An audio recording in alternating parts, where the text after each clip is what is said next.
बम बम भोले जय भोले, बम बम भोले जय भोले, बम बम भोले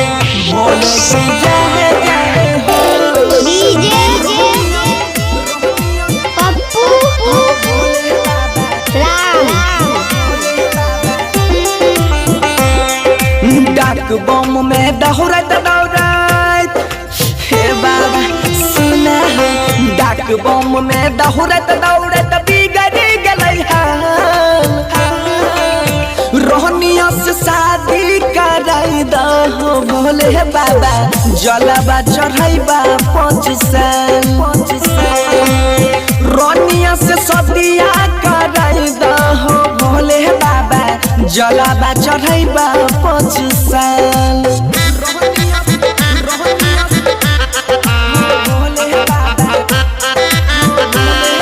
पप्पू राम का कॉन्टैक्ट मोबाइल नंबर आज 8476970003। हो भोले बाबा सबके पार लगल हो बाबा, हमर हो पार लगा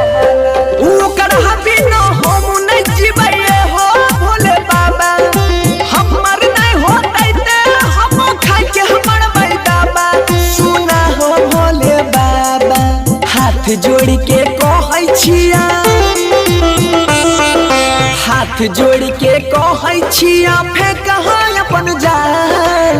रोहनिया से सदिया कराई दहो भोले बाबा, जलवा चढ़ाइबा 5 साल रोहनिया से सदिया कराई दहो भोले बाबा, जलवा चढ़ाइबा 5 साल। डीजे पप्पू